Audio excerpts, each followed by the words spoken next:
on the Sooner Sports Network from Learfield, live at Rudy's Country Store and Barbecue.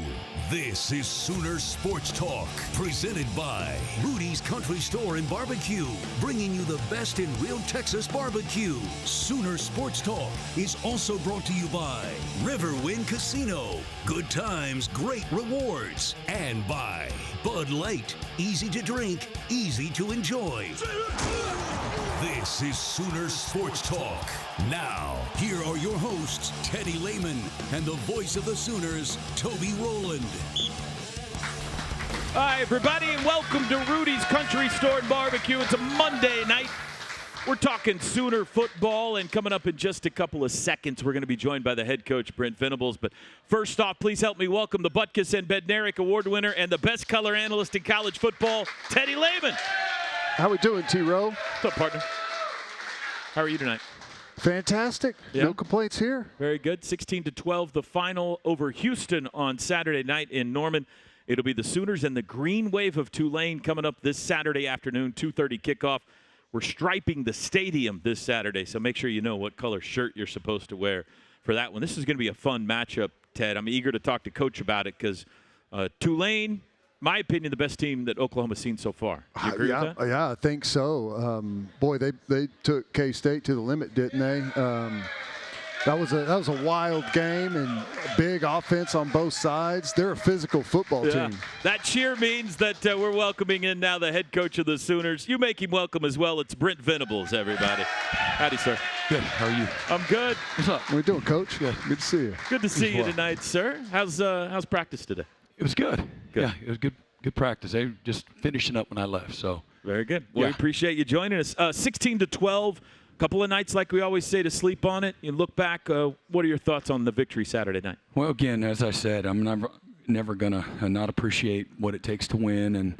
And although we didn't coach or play great at times, we played well enough to win and find a way to win in a night where several things didn't go our way. Some of that's to our own doing, and we were able to lean on the two strongest parts of our team going into the year. We thought that, and through the first two games, that's been the case. The returning experience and the playmakers, if you will, are on those sides, of the ball. And we won the turnover margin again.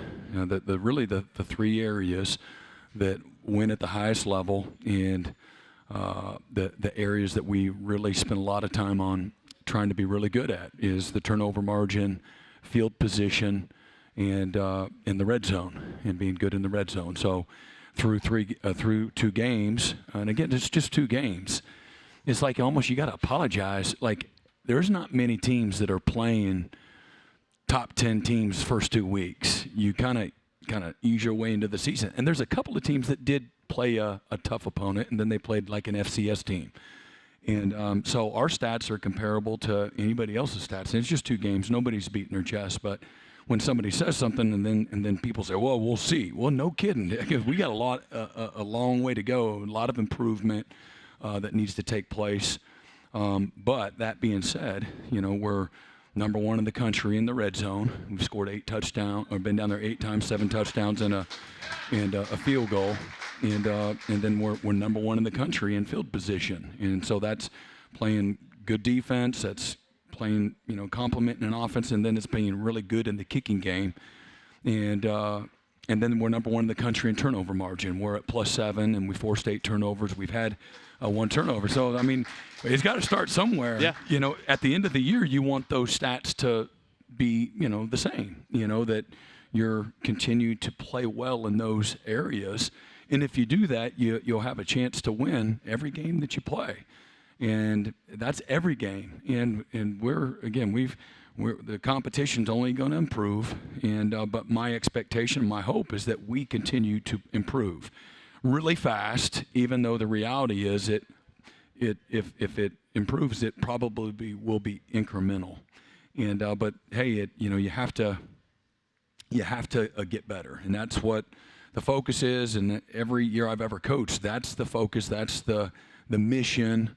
And again, if we're going to be a good team and a team that can maximize its potential, it's going to be because of all three of us, help each other, even though that you have to lean on the areas that are your strength. And right now, again, you look at the guys on offense in this week's lineup. So it's 2 weeks, 2 different lineups. And we know, everybody knows, we've had the misfortune of having guys injured either all through the spring, or maybe we had some additions late in the spring or early summer, and then they were limited even then on the offensive line.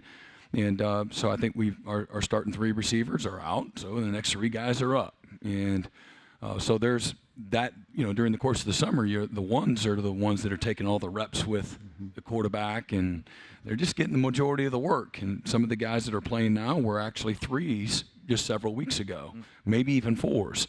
And that's not an excuse. That's what it is. So what does that mean? It means that they're going to take a little bit of time to kind of get into rhythm and the chemistry and the cohesion and how to play fast and how to be exact, how to block on the perimeter, how to run the RPO game, how to run the right routes, and how to win and get open, And then the guys up front, we're not even talking about those guys yet. And then if you say, okay, well, Jackson Arnold just started his 3rd college game with his 3rd different offensive line, and 3rd different lineup. And so a little bit of defense, because I'm just being real, so we got 9 guys that, weren't starters. They're brand new. And again, this last week's lineup was a little bit different. So what comes with that? A little bit of hesitation, a little bit of lack of precision, a little bit of, some mistakes. I thought he was going to bend it off here. This was zone this time. Well, last time it was man. And, and then somebody's got an ID. So we're on our 3rd center. And that's a real thing.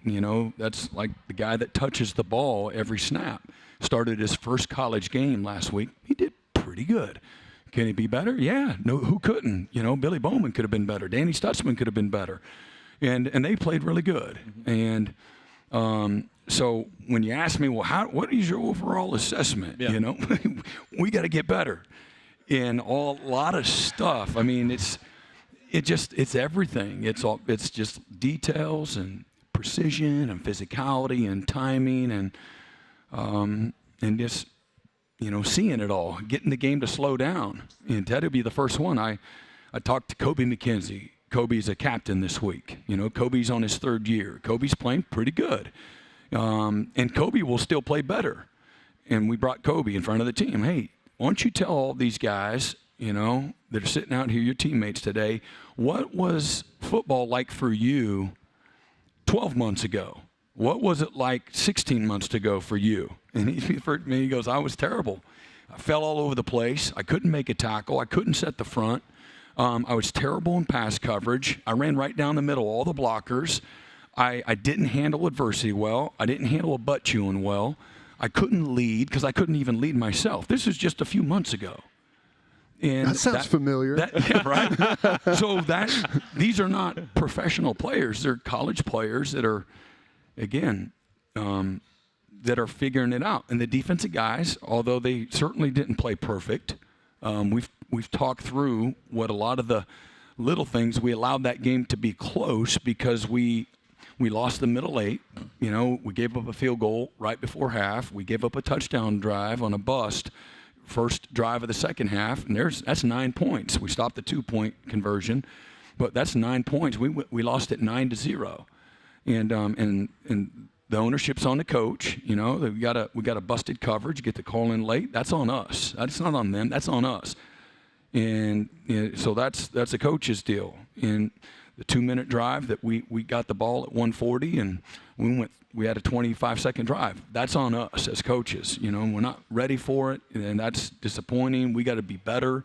We got to utilize the clock, and we got to score. We got to hold on to the ball. We got to use the clock, and we got to score. Period. We don't give them the ball back. Well, they get the ball back after a 25-second drive. They got 1 minute and 20 seconds, and they go down and kick a 48-yard field goal. The defense didn't make them earn it. And I'm all for other teams executing and have some good play designs, but we got to tackle better. We got to leverage the boot better.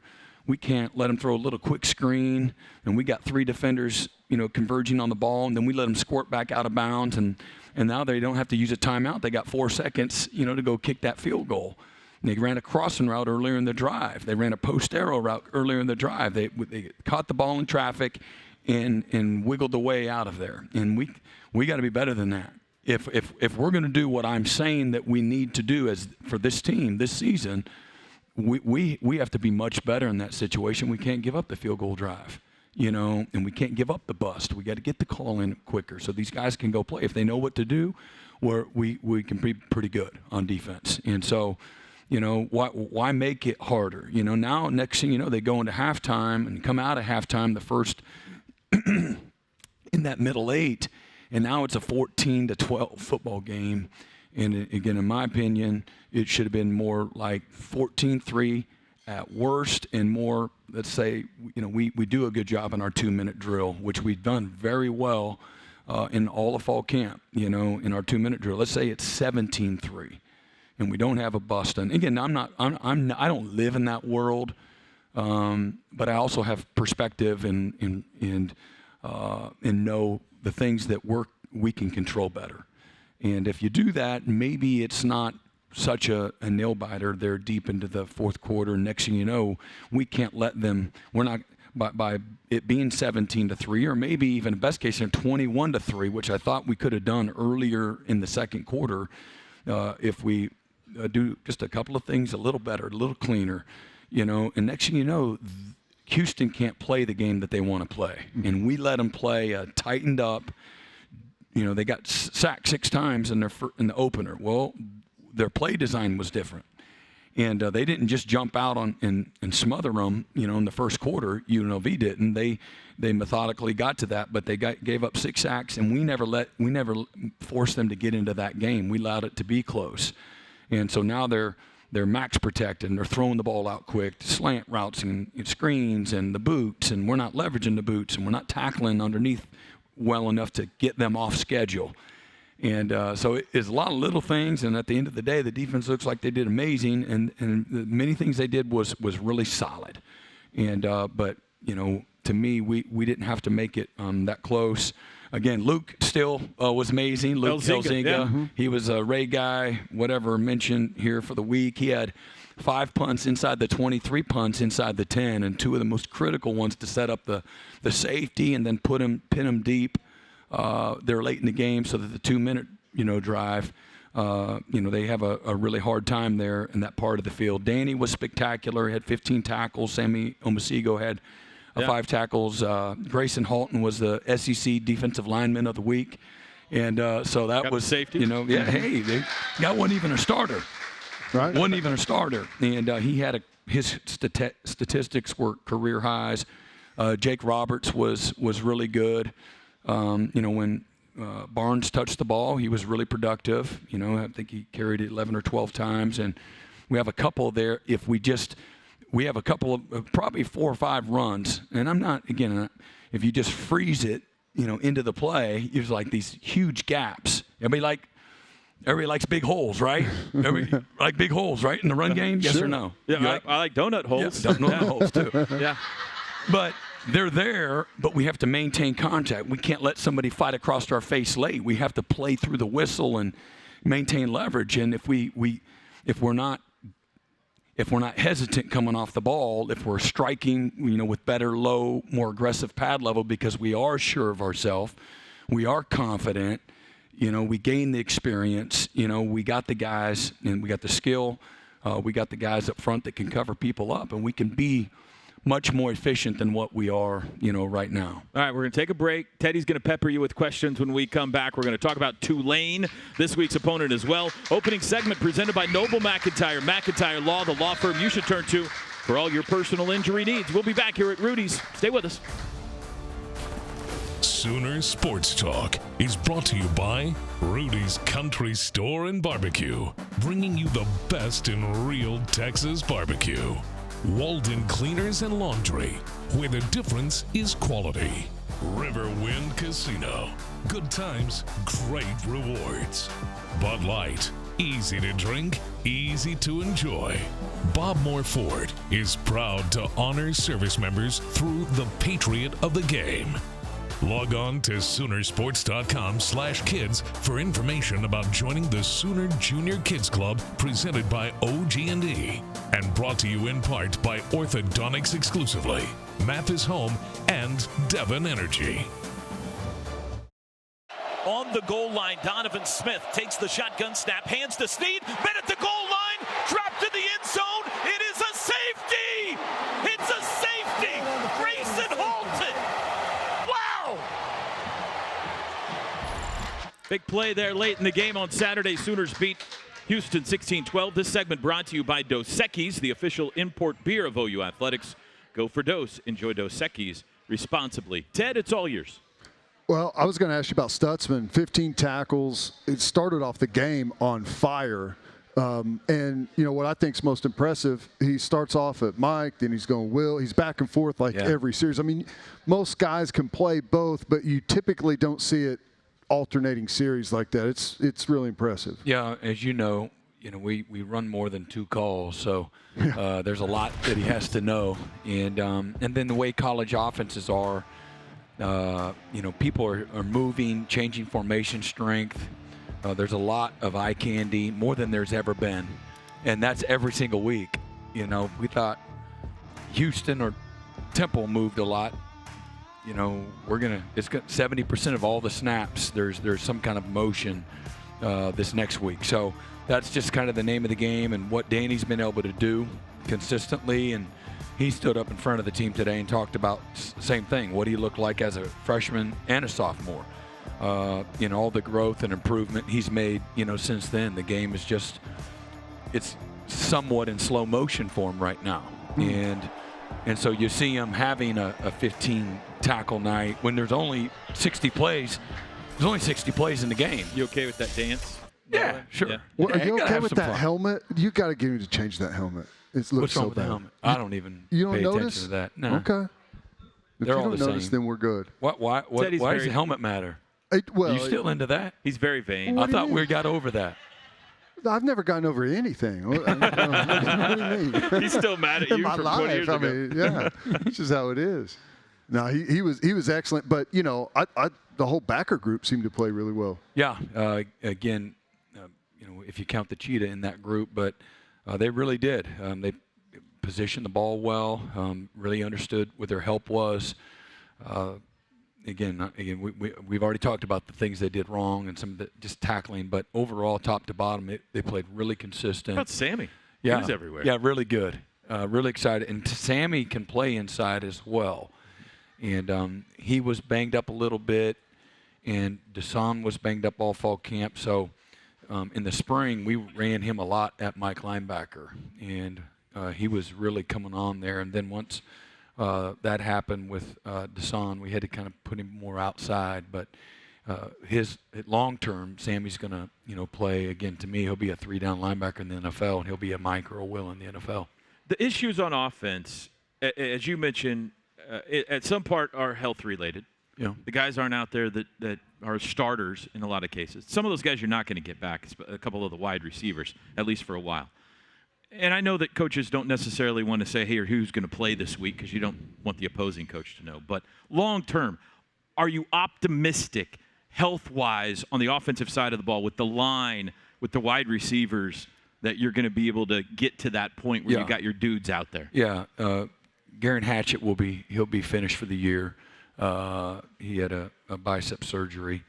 Other than that, we optimistic. Again, we know Jalil. Hopefully he'll recover and be back in several weeks. Jaden, as we know, is out for the year. And then we're hopeful that Nick Anderson will be available really soon. Okay. If it's not this week, it'll for sure be next week. So we're not holding anybody back. Right. If we can get them out there on the field, like right now, they're ready. They'll be ready to play, and we'll get them in the game. So there's no, hey, we can just kind of bring them along. Hey, we're just bringing them along at the right pace based on the injury, not based on our schedule. And if they're ready to go, they're ready to go, sooner rather than later, for the reasons that we've already talked about. They need to play together, and then we need as much reinforcements as we can get. Now, you mentioned quarterbacks only started 3 games. Are you seeing the progress within those 3 starts? Yeah, and again, if there's always going to be quote unquote drops, but we had, he had a beautiful seam ball that we got to catch. We had to hold on to. They end up getting out. That's a 3rd down throw. And we had 2 other drops. And so he's 22. He'd be 22 of 32 if we just make some layups. He's had some really nice plays, and then we've missed on some. We know that. He knows that. And I believe he'll get better because I've seen it. He's got tremendous arm talent. He's got good feel and instincts for things. And again, he don't know what he don't know. And so you get out there, you make some plays, you make some mistakes, and then you learn from them. The cool thing about how we're doing things now with the tablets, you're able to really learn things in real time. But when things slow down, he'll continue to make progress as we go throughout the year. But again, what you want him to do is we got to get better in some of our deep balls, and so we can get connected on explosive plays. But at the same time, you got to have the right guys with the right body styles and things of that nature too to help you out that way. That can climb the ladder and go up and get some of those plays too. How's he handling everything? I think he's good. Game, between games, taking the coaching, all that kind of stuff. Yeah, no, I popped into his. He's in watching film today, so we sat down for about 30 minutes and just talked to him about and there's several conversations. It's not like since he's been here of, hey, what does that position require? What are the ingredients for that position, and what is the kind of what's that journey look like day to day? What's it need to look like? What are you're gonna take? Responsibility for all the success. Everybody's going to crown you, and then when things go wrong, you're going to take the blame. Right, wrong, or indifferent, and you just got to have the right perspective. Understand that no matter whose fault things are on the field, man, those players, your teammates, man, you got to take it for them. They know when they screwed up, and just so trying to continue to be a part of developing his leadership and those types of things. But he does great. He's played quarterback a long time. A lot of the things I'm talking about are not surprising to him. And then, again, he's used to at a high level success, and my job is to make sure he has perspective, and what the maturation process looks like. And again, all the work that is detailed that it takes so you show up on Saturday and you play really well. And I have those game reps, and we do a lot of good on good. We give up some scout time later at the end of practice so that we can get good on good work. And we try to service each other and give each other, hey, with our second group, would you mind giving us some of these looks? Throw a screen and go, throw some boots in there, and run some counter. And the flip side, they might say, hey, give us some odd, give us some single high, bring some 5-man pressure. And so we'll dial up based on our stuff. And so everybody gets better when you're going good on good. So we do inside, inside run every day, good on good. We'll do a team pass. We'll do a 3rd down blitz period, and then maybe another situational as well. We do Skelly against each other a couple times a week as well. We did Skelly together tonight, and we always do that on Monday night for a few minutes just to get a good. Jimmy Greenbean's jumping in at all? No, he's staying on the side. Watching. We got this guy that was a former first-rounder quarterback that he's solid. Pretty good. He's been pretty good. So giving our guys a really good look. But I think that's all part of developing our team throughout the year too. Is getting a bunch of good on good work where we can still, it's just thud and guys get competitive. And there's risk, but there always has been. And so you just got to practice at the right tempo, keep guys healthy. All right, quick break. We got more questions for Coach Venables, including some from you out there on social media when we come back here at Rudy's Country Store and Barbecue. Sooner Sports Talk is brought to you by Norman Hyundai, your premier Hyundai dealership for new and used cars. The best place to gear up for game day is shop.soonersports.com. The Sooner Sports Podcast is your all-access audio pass to Sooner Sports. Listen as Toby Rowland and Chris Plank talk all things Sooners. New episodes drop every day. Log on to Soonersports.com/podcast or search Sooner Sports Podcast in your favorite podcast provider. Presented by Allstate and Riverwind Casino. Orthodontics Exclusively is a proud sponsor of the Junior Captain of the Game. Junior Captain is the ultimate fan experience for children 6 to 12.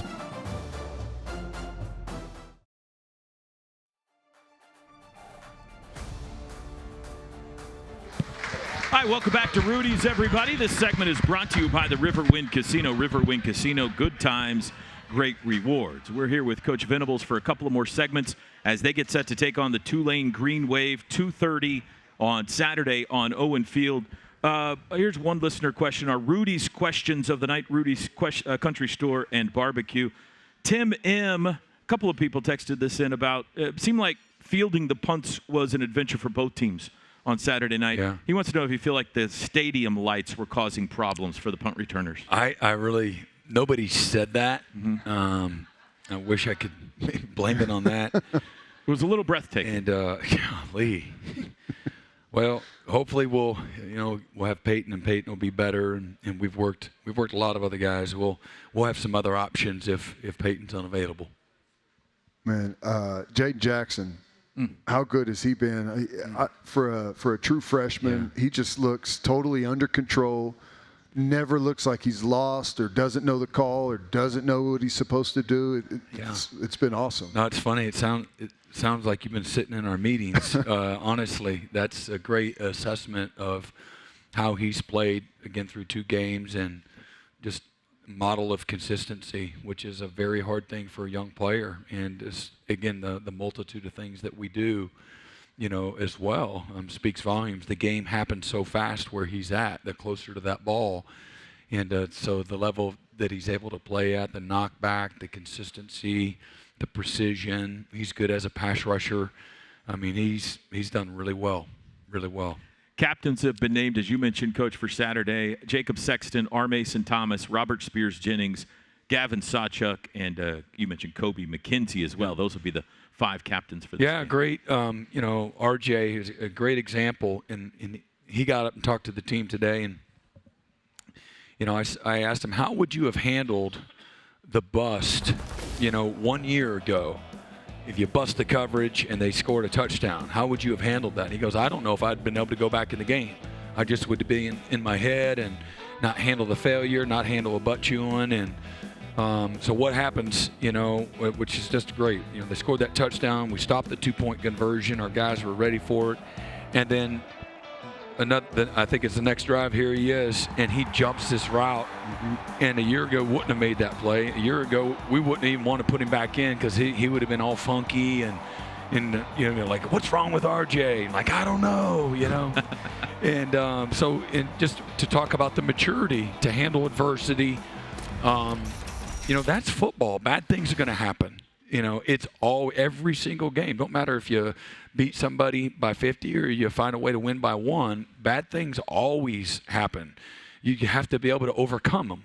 And the younger you are, usually the harder that is. The lesser that you've played, that's usually the case. And so he's a classic example, and we talked about that today with the team, of the maturation that's happened, like Kobe, just expeditiously in the last calendar year.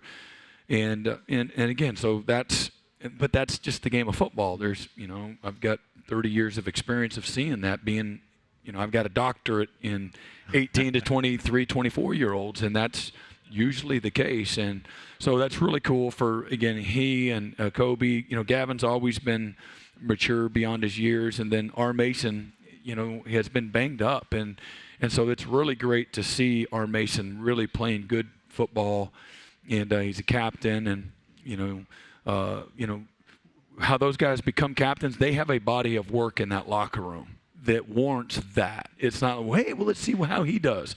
No, it's actually because they're really good leaders. Those guys are all on a very small group of our leadership council. Those guys, they're all on that council, and that's also chosen by, the teammates.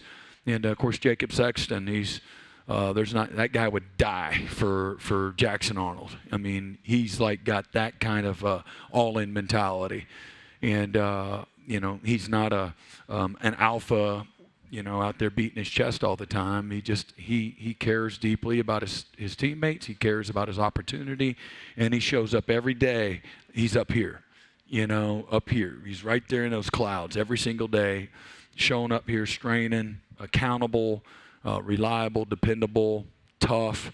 And when he does speak, the teammates listen. So it's a great, again, through 3 weeks, a wonderful group of guys that represent the team the right way. I wanted to ask you some officiating questions. Oh, yeah. That was, Well, that one. And so the touchdown came on the last one. So whether or not they gifted the fumble, the muff punt? The muff punt, I don't know. And it's hard to see. And but, I do know that, that was an interception, and that's a textbook fundamentals and technique that Woody you work. Washington. did they give you an explanation, or was there anything? Said that we put both hands on him. He's got both hands on us too, and you're allowed to do that. Yeah. If he's looking for the ball, and he played through the man, really did everything textbook. And, I it thought was the a bad first ball. one was It was a bad. bad ball, and you can't bail out. The referees, the head of the officials will tell you, we're not going to bail the quarterback out because he throws a bad ball, and now there's some bumping out there. Right. We're not going to bail the quarterbacks out for a bad ball. It's an underthrown ball. As long as your guy's he's in phase, he's in position. There's some hand jousting going on back and forth, which are typically the receivers will armbar you, right? Mm-hmm. They'll try to armbar you and try to create the separation. And Woody did it again, textbook, where he's playing into the guy, looking back for the ball. And it is what it is. We're not losing any sleep. We're able to overcome it. But again, they did score a touchdown on the very next play. So. And then the other one, I thought Woody jumped the comeback route. Did you ask me about that one? Yeah, well, the guy fell down on his route. He fell down. And he's running to go grab the ball. So you would really like them. That was a judgmental call, and I just don't think that. And again, I'm okay with that one because there was definitely contact prior, but it was only because a guy jumped up and got in Woody's way as he's breaking for the ball. Right. It's kind of funky. Well, and the end of the game was it was jumbled and weird. I just wanted to see how that whole thing unfolded there, because the game was clearly over. Are you taking a knee? Yeah. No, I'm talking about where both teams came back to the sidelines and the officials were gone, but I don't know. It was kind of a weird situation. Willie, as we're coming over to shake hands, Willie said they said they're going to review it. Well, I didn't know where they went, so I'm like, well. Are you sure? I watched the clock, and I saw it go 0, and then I saw the guy get the ball jarred out, whether he was down or not. That's what I saw. I saw bang, bang. Yeah. And so I'm like, no way. I said, the clock was at 0 while it was still in play. So then the play was over. The game's over. Right. And so I'm thinking that, but I didn't want to be disrespectful, and I didn't want to. Willie said that, and Willie's a great guy. He said they're reviewing it. So I'm like, what the hell are they going to review? And I'm like, I should just stay right here because I know what they're going to see. I just watched it. And then I was like, well, shoot, they haven't come back yet, so maybe I need to get the guys back. And then finally, somebody says, they went in the locker room. They did. It was bizarre. I bailed. And then ran I was back really across the pissed. field, Because I was still pissed about Josh and really pissed, And I watched you, though, as that unfolded. You really maintained yourself good during the game. I didn't want to. I really didn't want to. But as soon as it happened, I was like, oh, here we go. And I love Josh. Josh is, again, he's a great guy. He's trying to protect his quarterback.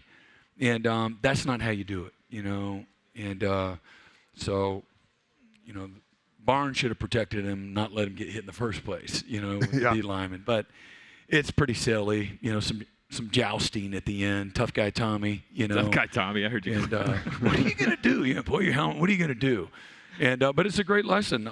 So they stop the clock. It's gonna run down to 8 seconds before we punt, and instead of that, we give them 30 seconds to run a 2-minute drill that you can lose the game because of just being Or undisciplined. get a and- player injured or who knows what. Yeah, a lot can happen. Cost you another 45 yards on your defensive statistics. Yeah, you were at like Sure that made you happy. 276, I think, before that drive. I was all upset That's about another it. reason to be really, really, really angry. Yeah. We'll take a break. Actually. We're talking about Tulane coming up next. Final segment with Coach next here at Rudy's. We want to thank all of our Sooner Radio Network affiliates across the state and region. Fans can check out Soonersports.com for an affiliate in your area.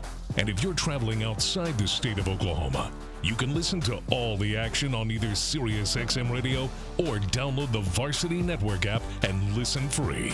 OU's 2024 football games are available on Exodus 96.5 FM in Oklahoma City and 101.5 FM El Patron in Tulsa, as well as on those stations' websites. Each OU Spanish broadcast will feature a 30-minute pregame show and a 15-minute postgame show. Oklahoma Buick GMC dealers. See your Oklahoma Buick GMC dealer.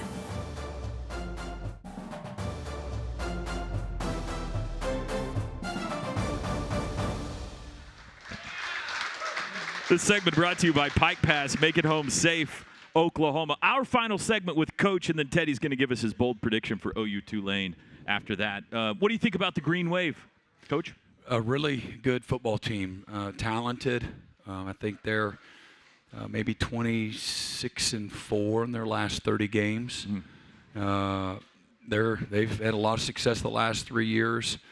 The staff that took over, so we just played the Houston football team. Well, that was the old Tulane staff. A little confusing. But there's a family of all those coaches that are there at Tulane now. They came from Troy, but all those coaches have this background together, and so between Houston and at Tulane now, and so a lot of carryover. Scheme-wise, there's some differences, but they've got a redshirt freshman quarterback that can run, he can throw, he's throwing out of his mind.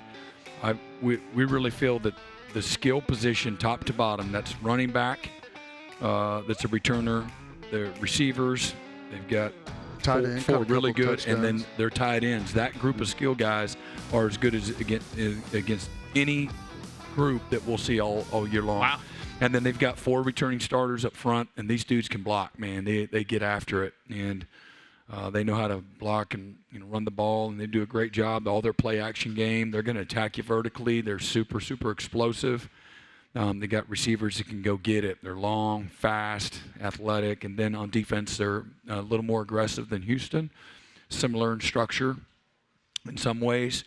Really good in every area, and that's a really disciplined, talented football team. They've got one of the best NILs of all. Are they Group of 5? What or Group of 4? Is that what they're? Group of 5, right? They're non-power 4, Yeah. so whatever that group is now, whatever the size of but it is. they have a really aggressive NIL, so they've been able to attract really good players and keep their good players there. They lost a really good receiver, Chris Brazel. He's a starting receiver now at Tennessee, one of their guys. But They other got than, Mario Williams though now. yeah, they got Former Mario Sooner. Williams. Yep, and he's wide open. That guy can fly. How'd we let him leave? I don't think got that's you. a question I that I got can you. answer right now. We don't want It's all a good. It's storming of I'm the just- stage. Oh yeah, no, Yeah. it's all good. He's finding his best opportunity, but yeah, really talented team, and we have our hands full. We have to play really well, but our guys are excited about that. You have to handle this quarterback differently than you have the first 2 you faced? Yeah, he's different, and the other guys were athletic, but not the real threat that this guy is. He's a home run runner, and he's got a home run arm, and he is. They'll have to do a lot in the NIL to keep this guy, and I say that with all due respect because he's really, really good. Very small. He made K-State pay when they pressured him a couple of times. Yeah. Just ripping it down the field on Yeah, him. and he can find the crease, and he's for a young player. He keeps his eyes down the field, so he's not looking to be a runner, but he can run and hurt you with his legs. They do have some design QB run, and they have another quarterback that they bring in, and maybe some of the low red zone areas and things of that nature that they can, get some of their QB run game and play actions out of it. Thank you for wearing the Bud Wilkinson shirt last week. Appreciate it. So that that one, it wasn't cotton, or it was like that stretchy stuff. Yeah, like sweat, Dry like fit. sweat-proof dry fit. Yeah. And so Bud didn't have a dry fit. No, yours is better than Bud's. Yeah. The Yeah, that's cottons, once you wash it one time, it's like, Yeah. I'm it's with not you. great. Yeah. But you look good. The Thank whole you. staff look Yeah. good. Good luck against Tulane. Yeah, Thanks for appreciate being you. here. Thanks, Brent Toby. Venables, everybody. Take a break. We got a final segment, Teddy and I, when we come back. Stay with us. Thank you to our Cornerstone television partners, OU Health, OG&E, Fowler Auto Group, and Coca-Cola.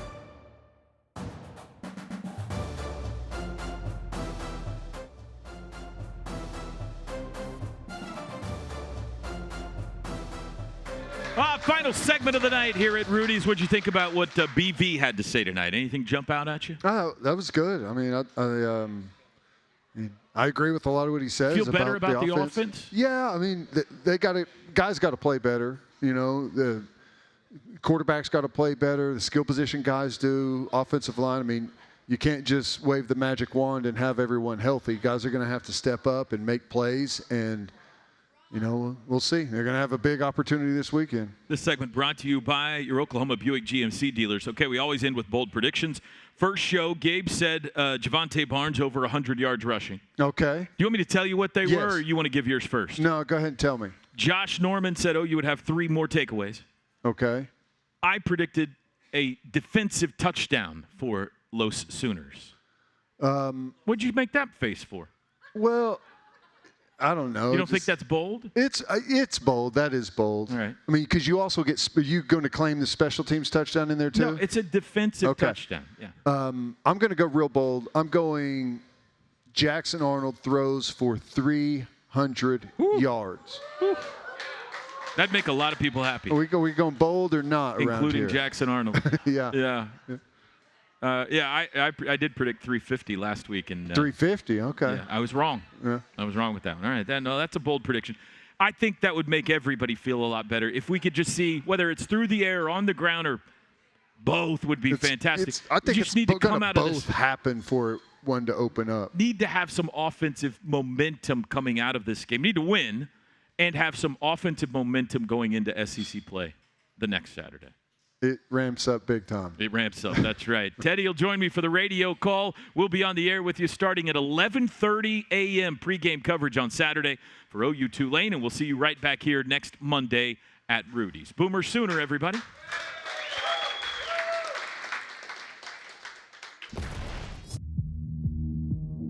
Sooner Sports Talk has been brought to you by Rudy's Country Store and Barbecue, bringing you the best in real Texas barbecue. And by Bud Light, easy to drink, easy to enjoy.